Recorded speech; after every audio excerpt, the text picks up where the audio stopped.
Hello mga idol. Hindi ko na napakita mga idol kung paano ko inano to. Magluto tayo ngayon ng tuna. 3 piraso. Pinagsama-sama ko na yung mga sangkap mga idol. Bawang, sibuyas, luya, sili, paminta, tsaka laurel. Yan, lagyan ko na rin ng asin at tsaka ng magic sarap. Magiginataan tayo mga idol. Pero unahin muna natin lutuin ito sa suka. Yan, ito yung ating panggata. Lutong Bicol lang gagawin natin mga idol. Tawag sa amin ay nilatik na tuna. Yung sabi nga, kinunot. Yan, kinunot tayo ng tuna mga idol. Para lasang-lasa yung gata na sumusuot sa laman ng ating isda. Ayan, tara. Isasalang ko na ito mga idol sa kitchen. Ayan. Paksuin muna natin. Lutuin ko muna ito sa suka hanggang maiga yung suka. Then, ilalagay ko yung kakanggata. Okay, tara. Samahan niyo ako mga idol. Nailagay ko na pala yung suka niyan mga idol. Oh. Ayan na, sa ilalim. May suka na. Ayan, isalang na natin yan doon sa kitchen. Okay. Ayan na mga idol, ito na. Dito na natin, isalang na natin. Ayan. Tutuin muna natin ito.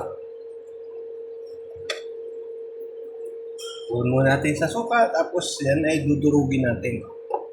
Okay, pagluto na, tapon natin.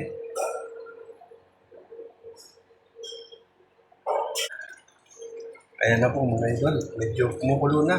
Pero paigahin natin yung sabaw niya bago natin lagyan ng kakanggata. Ayan, no? 3 tuna po yan. Ayan. Ayan. Lagyan mo natin. Takpan muna ulit natin. Para lutong-luto na siya pag lagyan natin ng kakanggata. Okay. Ayan na mga idol. Luto na yung igan na yung ating sabaw ng paksiw. Ngayon naman, ilalagay natin na yung kakanggata.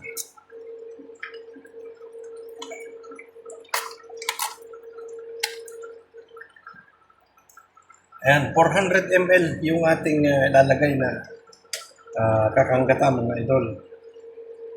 Ayan.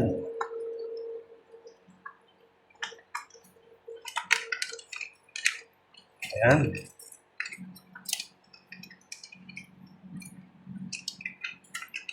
Pamamantikain po natin yan.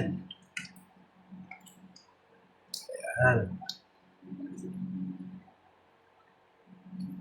Okay.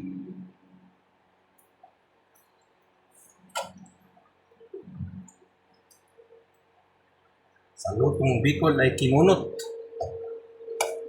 Ang tawag sa amin. Yan po ay dudurugin natin ng konti yung mga laman ng isda.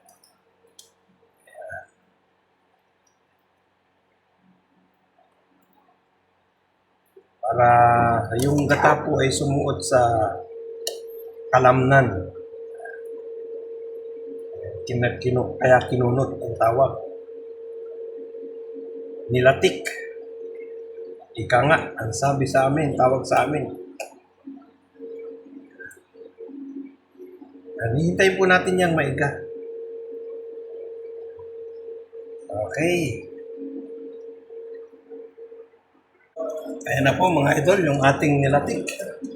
Ayan, lutuin pa natin masyado yung ating gata. Palabasin natin yung mantika ng gata. Para kahit ilang araw, hindi po siya mapanis. Hindi siya masira. Kahit isang linggo, hindi po yan nasisira. Basta, lutong-luto yung gata. Okay. Lalo pa po yan, pag ilalagay mo sa rep, lalong tatagal yan. Tapos iinit-initin mo na lang pagka gustong kumain.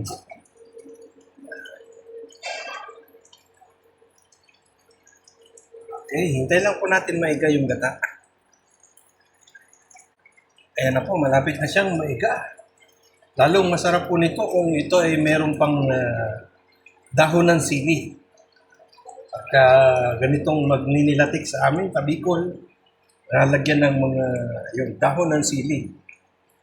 Masarap po siyang, yun po ang pinakamasarap pagka kumpleto siya ng sangkap, yung may dahon ng sili pa. Kasi yun yung pa yung bibigay ng aroma. Kaso wala dito mabili ng dahon ng sili. Kaya ang nilagay ko na lang ay pamintang dahon. Yung laurel na saka paminta. Yan. Yan na po. Malapit na. Malapit na siya. Meron po siyang mga konting tinik. Kaya lang. Ingat-ingat po tayo pagkain kasi medyo may tinik po siya. Hindi naman siya gasino. Okay. Tayo po natin ulit. Tayo na lang po natin na maiga para lumabas yung mantika ng gata. Okay. Ayan na po, iga na yung ating sabaw. Ayan. Okay. Tayo na po natin yung ating kalan. Okay. Pupunta na po tayo ngayon sa ating kwarto. Ayan. Ayan na po mga idol, ang ating nilatik o kinunot na tuna. Ayan. Meron na po ako ditong kanin. Ayan, nagsandok na po ako. Tikman na natin yung ating niluto. Okay. Unang subo natin. Tikman natin. Kain po tayo. Ayan po yung unang subo natin, no?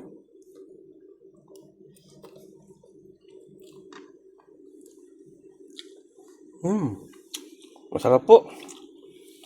Hanggang dito na lang at maraming salamat sa aking support sa inyo. Maraming salamat sa inyong suporta sa aking YouTube channel. Nauutal na po ako Bye-bye. Hanggang dito na lang po at bye-bye. God bless.